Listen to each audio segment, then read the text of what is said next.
एक रजाई पांचों मिलकर ओढ़ लो। अरे श्रेया ने थोड़ी रजाई इधर भी दो, देखो मेरे पैर कैसे खुले हुए हैं, बर्फ की तरह जम गए हैं। अरे तुमने तो सारी रजाई अपनी तरफ कर ली, थोड़ी मुझे भी दो। मेरे तो हाथ पैर दोनों ही खुले हैं, मेरी तरफ तो बिल्कुल भी रजाई नहीं है। आखिरकार कब तक हम पांचों बहू को ऐसे गुजारा करना होगा? किसी के हाथ खुले रह जाते हैं तो किसी के पैर, तो कभी किसी को इस फटी रजाई के अंदर से ठंडी ठंडी हवा आने लगती है। मैं तो परेशान हो चुकी हूँ ठंड में गुजारा करके। आखिरकार इन पांचों गर्भवती बहू की ऐसी क्या मजबूरी रही थी जो इतने अच्छे खासे घर में रहने के बावजूद भी इन पांचों के पास इस कड़कड़ाती ठंड में ओढ़ने के लिए सिर्फ एक रजाई थी। इस सवाल का जवाब जानने के लिए हमें इस कहानी के कुछ बीते हुए पलों में जाना होगा। कितना अच्छा लग रहा है ऐसी कड़ाके की सर्दी में हीटर के सामने बैठकर हाथ पैर तापने में। अरे भैया सच में काफी अच्छे हैं, उन्होंने हम पांचों को देखते हुए इतना बड़ा हीटर लगवा दिया।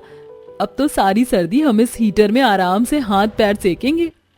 पांचों बहुएं गर्भवती अवस्था में हॉल में बैठकर हीटर के सामने ठंड के मौसम में अपने हाथ पैर ताप रही होती हैं कि तभी वहां उन पांचों की सास माधवी आती है और अपनी पांचों बहू को यूं हीटर पर हाथ पैर तापता देख गुस्से से हीटर का प्लग निकालते हुए कहती है, तुम पांचों की हिम्मत कैसे हुई बिना मुझसे पूछे हीटर चलाने की? और कब से चल रहा था यह हीटर?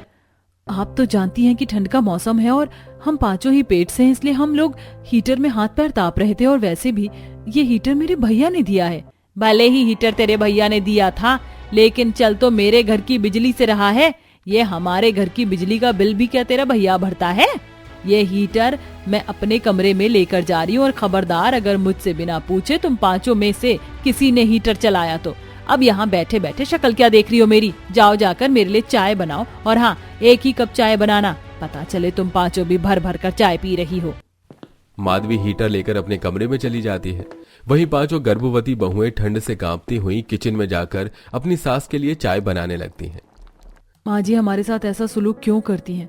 माँ जी को हम पांचों पर तरस नहीं आता? हम पांच गर्भवती हैं, फिर भी माँ जी अपनी कंजूसी नहीं छोड़ती। ऐसी कंजूस सास होने से अच्छा है कि सास ही ना हो। माधवी शुरू से ही कंजूस थी, यहाँ तक कि वो अपनी पांचों बहू के गर्भवती होने पर भी अपनी कंजूसी नहीं छोड़ती और न ही अपनी बहू पर तरस खाती है। ऐसे ही समय गुजरता है और अब धीरे धीरे ठंड का मौसम भी काफी बढ़ जाता है। माँ जी ठंड बहुत ज्यादा बढ़ चुकी है, अब तो हाथ पैर भी काम नहीं कर रहे। हीटर ना सही कम से कम हमारे लिए एक दो स्वेटर ही ला दो।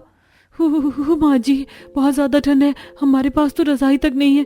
पिछली बार की ठंड तो हमने जैसे तैसे करके गुजार ली, लेकिन ये ठंड तो बिना रजाई के नहीं गुजरेगी। ऊपर से हम पांचों गर्भवती हैं। तुम पांचों पेट से क्या हुई? तुमने तो इसका बवाल ही बनाकर रख दिया है। अरे सड़कों पर भी गर्भवती औरत रहती हैं।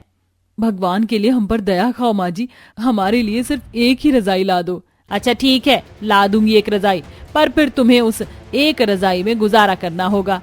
अपनी पांचों बहू के बार बार जिद करने पर माधवी रजाई लेने के लिए मार्केट जाती है, जहां ठंड की वजह से रजाई महंगी बिक रही थी।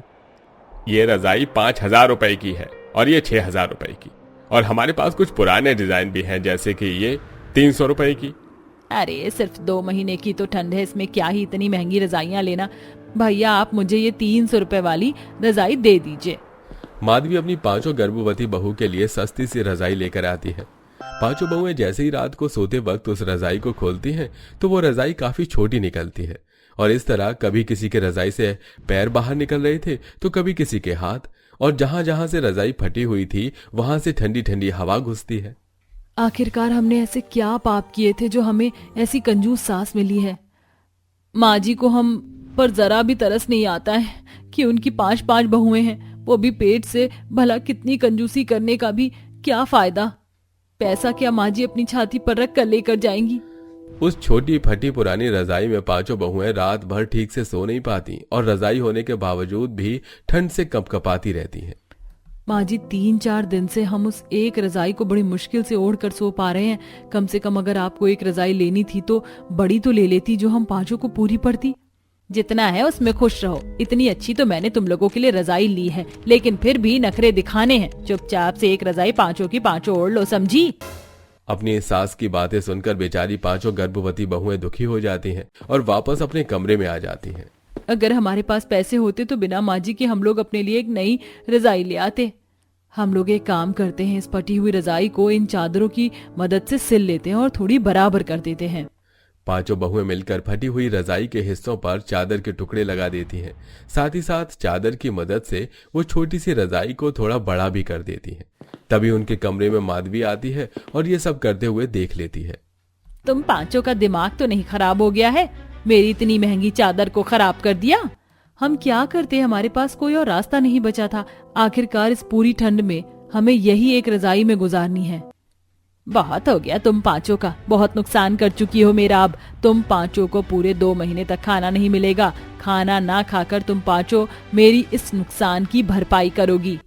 ठंड के मौसम में ना ही इनके पास ढंग की एक रजाई थी और ना ही अब माधवी उन्हें खाना दे रही थी। इनके पति काम के सिलसिले में अक्सर बाहर रहा करते थे, जिसका फायदा उठाकर माधवी अपनी कंजूसपन से अपनी पांचों बहुओं को काफी परेशान करती है। समय गुजरता है और पांचों बहू के पति अपनी अपनी पत्नियों को नई रजाई और स्वेटर खरीदने के लिए पैसे भिजवाते हैं। आखिरकार भगवान ने हमारी सुन ली और हमारे पांचों पतियों के हाथ से हमारे लिए पैसे भिजवा दिए। अब इससे हम नए स्वेटर और रजाई लेकर आएंगे। कनिका बोल ही रही होती है कि तभी माधवी आती है और उनके पैसे छीन लेती है। ये पैसे क्या पेड़ पर उगे हैं जो इनसे नए स्वेटर और रजाई लेने जा रही हो? ये पैसे मेरे पास रहेंगे। ये पैसे हमारे पतियों ने नए स्वेटर और रजाई के लिए भिजवाए हैं। प्लीज आप इससे हमें मत छीनिए। मुश्किल से 2 महीने की ठंड है। इस 2 महीने की ठंड के लिए तुम पांचों इतने पैसे खर्च करोगी? अरे ठंड में हमने भी बच्चा पैदा किया है, हमें तो कुछ नहीं हुआ। जैसे जैसे दिन गुजरते हैं वैसे वैसे अंजलि, श्रेया और पूनम की हालत धीरे धीरे खराब होने लगती है। अच्छू, अच्छू, तुम दोनों की तबीयत तो काफी ज्यादा खराब है। जल्द से जल्द तुम्हें अस्पताल में भर्ती करवाना होगा। मोनिका भागते हुए अपनी सास के पास जाती है और उन तीनों को अस्पताल में भर्ती करवाने की बात कहती है। क्या कहा? दिमाग तो नहीं खराब हो गया? जानती भी है अस्पताल के चार्ज कितने होते हैं। अरे मामूली सा सर्दी जुकाम ही तो हुआ है, कौन सा इन तीनों का कोई एक्सीडेंट हो गया है? अपने आप ठीक हो जाएंगे। अपनी सास की ऐसी बातें सुनकर कनिका की आंखों में आंसू आ जाते हैं। हे भगवान, अब तू ही अपना कोई चमत्कार दिखा, वरना ऐसी सास के हाथों तो हम पांचों और हमारे होने वाले बच्चे मर जाएंगे। कनिका रो रो कर भगवान से प्रार्थना करती है और शायद इस बार भगवान ने कनिका की प्रार्थना स्वीकार कर ली थी। पांचों बहू के पति कुछ दिनों की छुट्टियां लेकर घर आ जाते हैं, लेकिन जैसे ही अपनी पत्नियों की ऐसी हालत देखते हैं, इन तीनों को तो इतनी तेज बुखार चढ़ा हुआ है माँ, क्या आप इनका ख्याल नहीं रखती हैं? आप जानती है ना कि ये पेट से हैं। बेटा रखती हूँ, लेकिन ना ही तो ये स्वेटर पहनती है, ना ही मेरा कहना मानती है। तू फिक्र मत कर, इन्हें कल डॉक्टर के पास लेकर चले जाएंगे। अपनी गलती को छुपाते हुए माधवी अपने बेटों से झूठ बोल देती है। वहीं पांचों बहुएं अपनी सास के डर से कुछ नहीं कह पाती। रात होती है और पांचों बहुएं उसी फटी पुरानी रजाई को ओढ़कर सोने लगती हैं। तभी अचानक उन सबके पति कमरे में आते हैं और अपनी पत्नियों को ऐसी फटी पुरानी रजाई ओढ़े देख काफी हैरान होते हैं। तुम पांचों ने ऐसी सर्दी भरे मौसम में इतनी फटी हुई रजाई क्यों ओढ़ रखी है? हमने तो तुम्हारे लिए पैसे भिजवाए थे ना, तो फिर?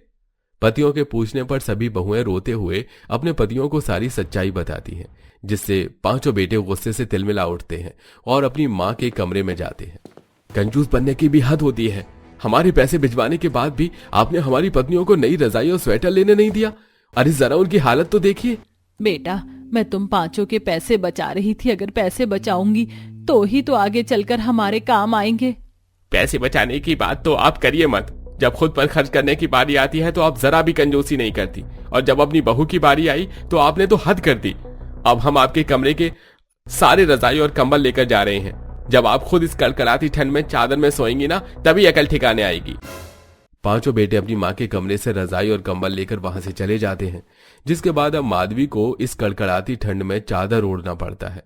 2 दिन में ही माधवी की अकल ठिकाने आ जाती है और अब माधवी अपना सारा कंजूसीपन छोड़कर अपना पांचों गर्भवती बहू का काफी अच्छे से ध्यान रखती हैं।